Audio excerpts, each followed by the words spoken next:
Class 9th का रसायन विज्ञान अध्याय है 4 परमाणु संरचना। और यहाँ पे हम लोग इसके संपूर्ण लघु उत्तरीय प्रश्न हल करने वाले हैं। तो ये वीडियो काफ़ी महत्वपूर्ण हो जाता है और यह है लघु उत्तरीय प्रश्न। और प्रश्न संख्या 1 है, परमाणु के मौलिक कणों के नाम तथा उनके अपेक्षित आवेश और द्रव्यमान को लिखें। क्या लिखना है?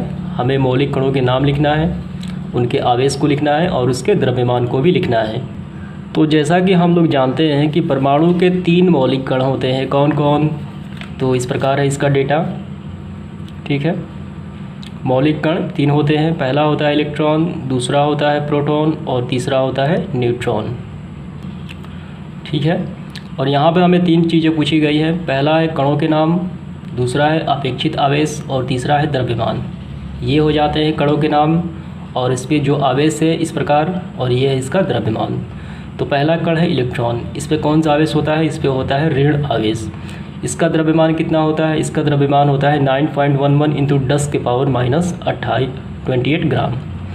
इसके बाद है दूसरा प्रोटॉन, ये धन आवेशित कण है। इसका द्रव्यमान होता है 1.67 इंटू 10 के पावर -24 ग्राम। और तीसरे नंबर पे है न्यूट्रॉन, ये उदासीन कण होते हैं, यानी इस पर कोई आवेश नहीं होता और इसका द्रव्यमान प्रोटॉन के द्रव्यमान के बराबर होता है। ये आपको ध्यान रखना है, जो प्रोटॉन का द्रव्यमान है वही न्यूट्रॉन का द्रव्यमान होता है। तो इस प्रकार ये प्रश्न संख्या 1 समाप्त हो जाता है। इसके बाद बढ़ते हैं प्रश्न संख्या 2 की तरफ। तो ये रहा दूसरा प्रश्न, न्यूट्रॉन के आविष्कार कौन थे? यानी न्यूट्रॉन की खोज किसने किया था? परमाणु में ये कहाँ अवस्थित होते हैं? तो ये काफ़ी आसान सा प्रश्न है, काफ़ी सिंपल सा प्रश्न है। तो इसका आंसर आपको इस प्रकार लिखना है। न्यूट्रॉन के आविष्कारकर्ता कौन थे? तो जेम्स चैडविक थे। और ये नाभिक में, ये कहाँ उपस्थित रहते हैं? ये परमाणु के नाभिक में उपस्थित रहते हैं। और इस पर कौन सा आवेश होता है? तो न्यूट्रॉन में कोई भी आवेश नहीं होता, ये उदासीन कण होते हैं। तो ये काफ़ी आसान सा प्रश्न था। इसके बाद देखेंगे प्रश्न संख्या 3। तो तीसरा प्रश्न है, परमाणु में इलेक्ट्रॉन की स्थिति बताएं। यानी किसी तत्व के परमाणु में इलेक्ट्रॉन कहाँ पे होते हैं? तो इलेक्ट्रॉन ऑर्बिट यानी कक्षा में चक्कर लगाते हैं। तो इसका आंसर आपको इस प्रकार लिखना है। परमाणु में इलेक्ट्रॉन नाभिक के चारों ओर वृत्तीय पथों पर चक्कर लगाते हैं। इन वृत्तीय पथों को कक्षाएं यानी ऑर्बिट कहा जाता है, जिसे 4 भागों में बांटा गया है। कौन सा? K, L, M और N भागों में बांटा गया है। और प्रत्येक भाग के अलग अलग गुण होते हैं और जैसे हम ऊपर जाएंगे तो ऊर्जा की मात्रा बढ़ती जाएगी। तो ये आपको आंसर में लिखना है। इसके बाद देखेंगे प्रश्न संख्या 4 नंबर प्रश्न है, परमाणु आवेशित कण के बने होते हैं फिर भी उदासीन होते हैं क्यों? ठीक, तो इसका आंसर आपको इस प्रकार लिखने हैं। यानी परमाणु के उदासीनता के क्या कारण हैं कण के आवेश होने के बावजूद? तो तत्वों के परमाणु विद्युत उदासीन होते हैं क्योंकि परमाणु में प्रोटॉनों की संख्या इलेक्ट्रॉनों की संख्या के बराबर होती है।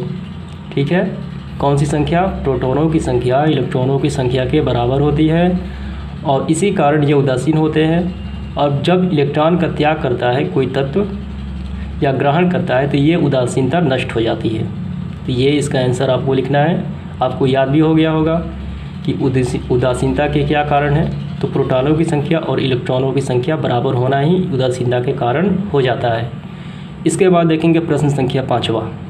तो 5वां नंबर जो प्रश्न है, रदरफोर्ड के उस प्रयोग को संक्षिप्त में वर्णन करें। यानी शॉर्ट में हमें वर्णन करना है जिसमें किसी परमाणु के नाभिक का पता चलता है। ये थोड़ा सा लंबा प्रश्न हो जाता है क्योंकि हमें यहाँ उनके प्रयोग का ही थोड़ा सा वर्णन करना पड़ सकता है। ठीक है, तो चलिए, यानी इस प्रश्न का ये मतलब हुआ कि रदरफोर्ड ने कौन से प्रयोग किए जिन्होंने उनसे ये मालूम चला कि परमाणु में जो ये नाभिक पे होता है, कौन से प्रयोग किए, वो प्रयोग हमें बताना है जिसमें नाभिक की खोज हुई थी। तो इस प्रकार आपको आंसर लिखने हैं। थोड़ा सा लंबा भी हो जाता है ये। रदरफोर्ड ने अल्फा कण प्रकीर्णन प्रयोग किया। ठीक है, ये आपको लाइन लिखना है। और ये कौन सा प्रयोग कैसे किया ये भी लिखना है। इस प्रयोग के अंतर्गत उन्होंने रेडियो सक्रिय पदार्थ रेडियम द्वारा तीव्र गति से निकलने वाले अल्फा कणों का सोने के पत्थर पर प्रहार किया। ठीक है, और जिनसे रदरफोर्ड की निम्नलिखित सूचनाएं प्राप्त हुई। कौन सा? अल्फा कण का प्रहार सोने की पत्थर पर किया और जिन्हें निम्नलिखित सूचनाएं प्राप्त हुई। पहला सूचना है, अधिकांश अल्फा कण अपने मार्ग से बिना विचलित हुए स्वर्ण पत्र को पार निकल गए। ठीक, जैसे ऐसे निकलता है तो ऐसे ये पार निकल गए। ये पहला। दूसरा है कुछ अल्फा कण अपने मार्ग से थोड़ा विचलित हो जाते हैं। दूसरा। तीसरा जो है बहुत से अल्फा कण यानी कौन से 1,00,000 में से कोई एक टकराकर अपने मार्ग से पुनः वापस आ जाते हैं। तो उनको ये 3 सूचनाएं प्राप्त हुई और इन सूचनाओं से तो उन्होंने एक निष्कर्ष निकाला था। कौन सा निष्कर्ष था? उन्होंने एक निष्कर्ष में पाया जब धन आवेशित अल्फा कण का सभी दिशाओं में विचलित होना यह दर्शाता है कि परमाणु के मध्य कोई समान आवेश धन आवेश उपस्थित है। अगर 2 समान आवेश होंगे तो एक दूसरे को क्या करेंगे? प्रतिकर्षित करेंगे। आकर्षित कब करते हैं? जब विषम आवेश हो। ये आपने पिछली कक्षाओं में पढ़ा था, यानी 8 क्लास में, कि जब समान आवेश हो तो प्रतिकर्षित करेंगे और विसमान आवेश हो यानी एक प्लस हो और एक माइनस हो तो वो आकर्षित करेंगे। तो नाभिक में यानी केंद्र में कौन सा आवेश होता है? धन आवेश। तो उन्हें ये मालूम चला कि समान आवेश उपस्थित है कहाँ पे? केंद्र पे, जिससे उन्हें इसे क्या कहा?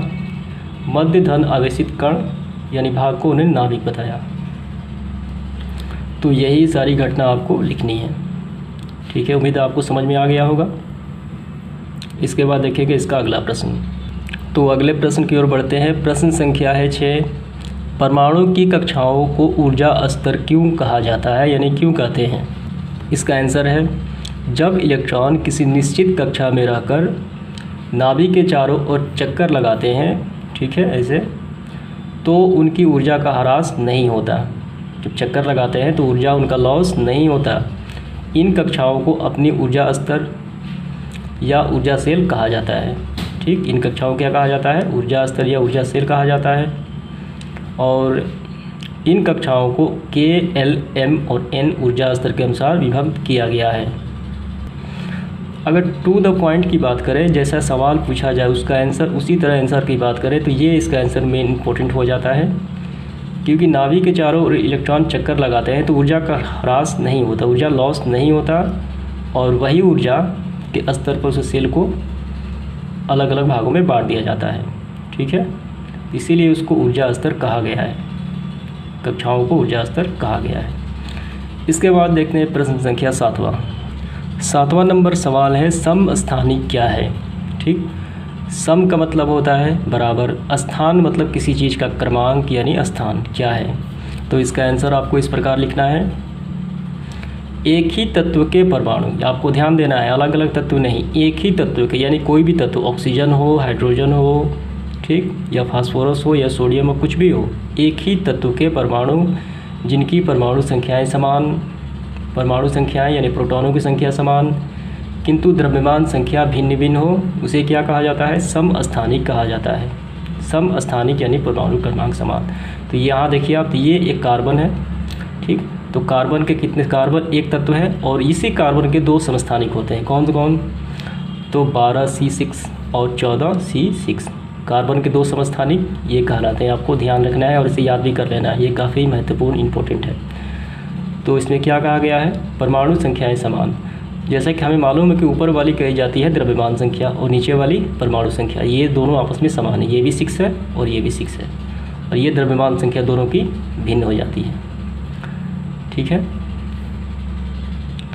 इसके बाद देखेंगे अगला प्रश्न। तो प्रश्न संख्या 8वां है समभारी क्या है। ठीक, किस समस्थानिक का अपोजिट है यानी उल्टा है। तो ये आपको लिखना है, वैसे तत्व जिनका परमाणु द्रव्यमान, आपको ध्यान रखना है कि एक ही तत्व के नहीं, वैसे तत्व यानी 2 अलग अलग भी तत्व भी हो सकते हैं, एक तत्व का नहीं यहाँ पे बात हो रही है। वैसे तत्व जिनका परमाणु द्रव्यमान समान किंतु परमाणु संख्याएं भिन्न भिन्न हो, क्या कहलाते हैं? समभारी कहलाते हैं। यहाँ दिया गया है, एक तत्व हो गया नाइट्रोजन और एक तत्व हो गया कार्बन। यहाँ देखिए आप, तो नाइट्रोजन ये तत्व है, इसका द्रव्यमान 14 और परमाणु संख्या 7। कार्बन के एक समस्थानिक होता है 14 और एक हो, ठीक, ये द्रव्यमान संख्या 14 और ये परमाणु क्रमांक 6। तो आपको यहाँ पे क्या चीज़ कॉमन नज़र आ रही है? यहाँ पे दोनों के द्रव्यमान संख्या तो सेम है ऊपर वाला, और परमाणु क्रमांक दोनों का अलग अलग है। यही तो बात यहाँ पे कही गई है, द्रव्यमान संख्या समान और परमाणु की संख्याएँ भिन्न भिन्न। तो आपको ये ध्यान रखना है कि ये कार्बन के समस्थानिक है। कार्बन के समस्थानिक 2 होते हैं, कौन कौन, 12C6 और 14C6, ठीक है, ये वाला। या अगर ये यहाँ पे यूज करते हैं, ये दोनों सेम हो जाते हैं, ये अलग, ये 12 है, ठीक। तो इसको हम यहाँ पे प्रयोग किए हैं, ये आपको समझ में आ गया होगा। इसके बाद देखेंगे प्रश्न संख्या 9। तो 9 नंबर प्रश्न में है H यानी हाइड्रोजन के किन्हीं 3 समस्थानिकों के नाम बताएं और उनके संकेत भी लिखें। तो समस्थानिक का मतलब आपको समझ में आ गया होगा। वैसे एक ही तत्व के परमाणु जिनके परमाणु क्रमांक समान, द्रव्यमान संख्या भिन्न भिन्न। तो हाइड्रोजन के 3 समस्थानिक इस प्रकार हैं। पहला है प्रोटियम, हमें यहाँ पे क्या लिखना है, उसका नाम भी बताना है और उसका संकेत भी बताना है। तो ये हो गया नाम पहला प्रोटियम और इसका संकेत है 1H1। ऊपर वाला क्या कहा जाता है, ऊपर वाला द्रव्यमान और नीचे वाला परमाणु क्रमांक। दूसरा है ड्यूटीरियम 2H1। तीसरा जो है ट्राइटीनियम 3H1। तो आपको ध्यान रखना है H के किन्हीं 3 समस्थानिक यानी हाइड्रोजन के किन्हीं 3 समस्थानिक का नाम बताएं। तो समस्थानिक की परिभाषा हम लोग पढ़ चुके हैं कि द्रव्यमान संख्या भिन्न भिन्न।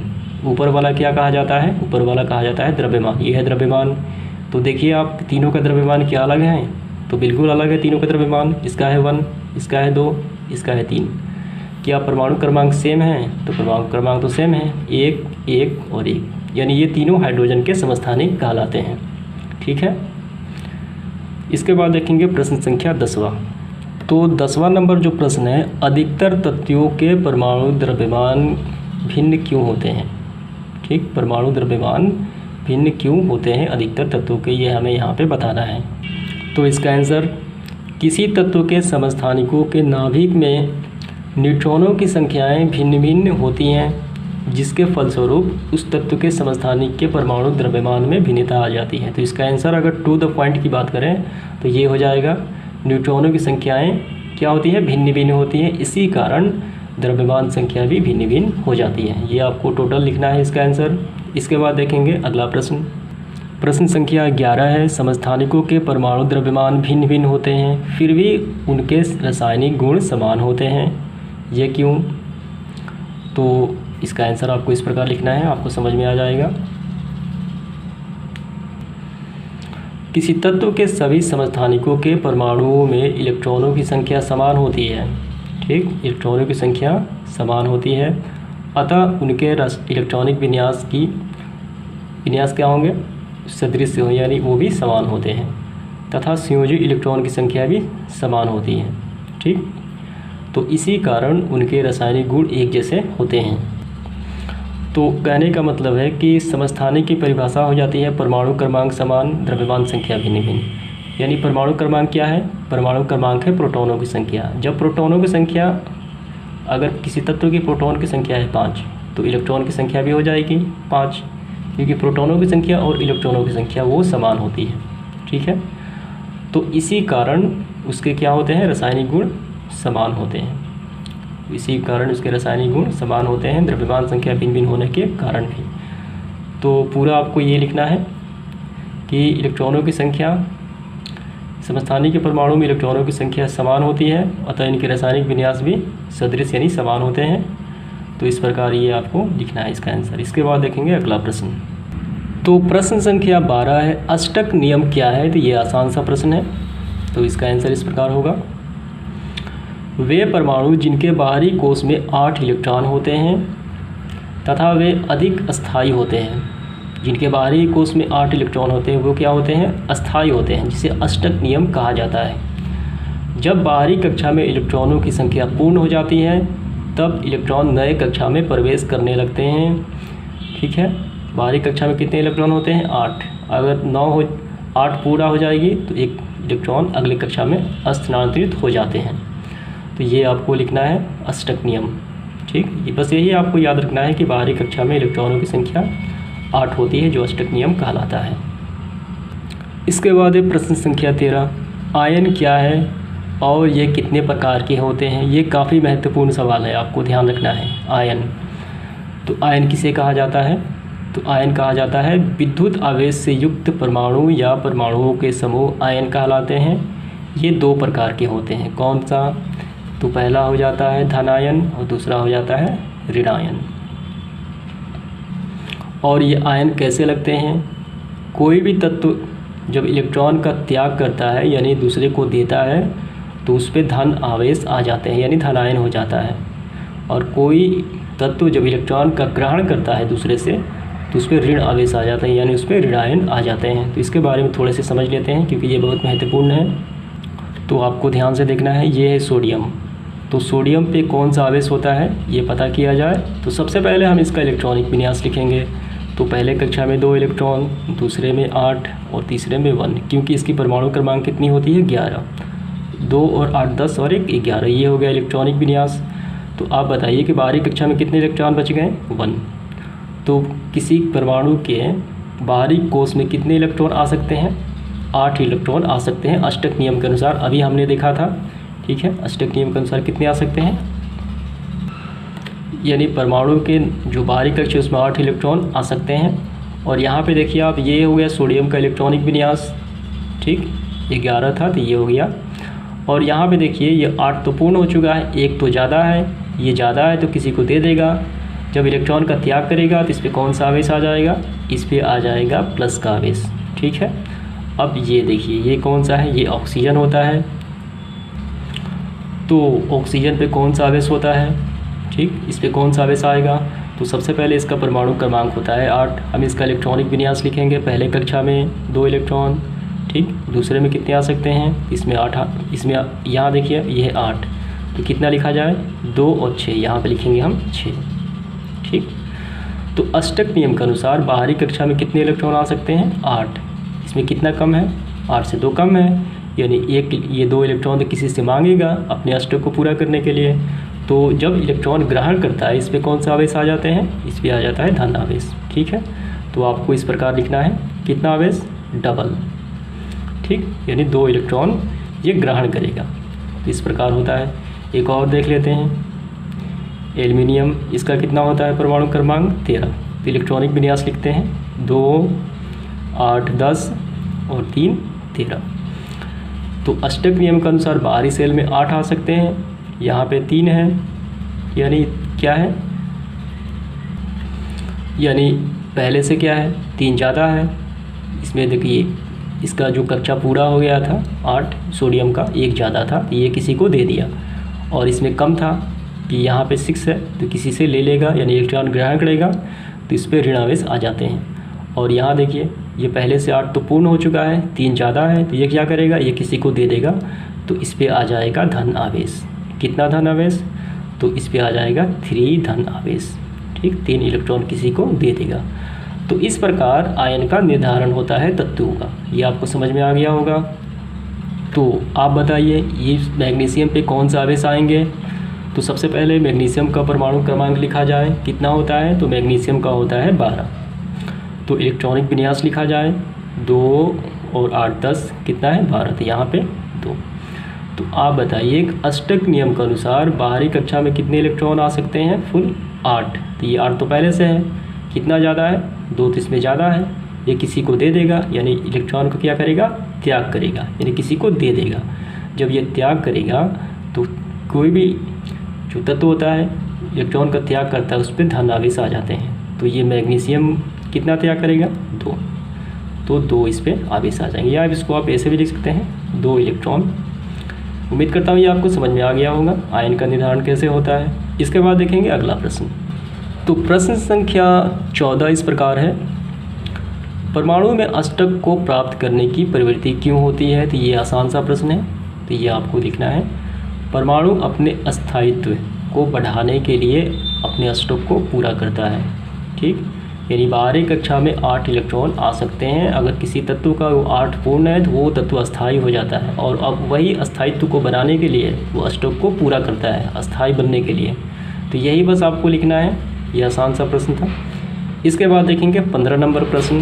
प्रश्न संख्या 15 है, संकेत 35Cl17 क्या सूचनाएं देता है? तो ये आसान सा प्रश्न है, तो आपको ध्यान रखना है। तो ये हो गया क्लोरीन। यह तत्व क्लोरीन है यानी Cl ऊपर वाला, द्रव्यमान संख्या 35, पीछे वाला क्या है परमाणु क्रमांक, ये है 17। तो ये तो सॉल्व हो गया। क्लोरीन परमाणु द्रव्यमान 35 और परमाणु क्रमांक 17 है। इसके बाद देखेंगे प्रश्न संख्या 16। तो ये भी आसान है पहले जैसा।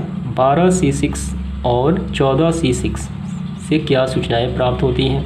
तो ये दोनों चीज़ें क्या हैं तो हम लोग पढ़ चुके हैं। ये क्या है, ये कार्बन के समस्थानिक कहलाते हैं। समस्थानिक का मतलब द्रव्यमान संख्या भिन्न भिन्न, परमाणु क्रमांक सेम, ये कार्बन के समस्थानिक कहलाते हैं।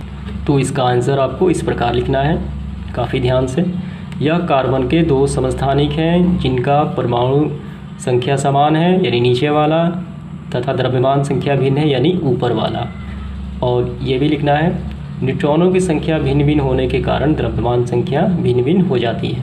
ठीक है, द्रव्यमान संख्या क्यों भिन्न भिन्न हो जाती है, न्यूट्रॉनों की संख्या भिन्न भिन्न होने के कारण। इसके बाद देखेंगे अगला सवाल यानी 17 नंबर। तो प्रश्न संख्या 17 है C14 और CO60 के एक एक उपयोग को लिखें।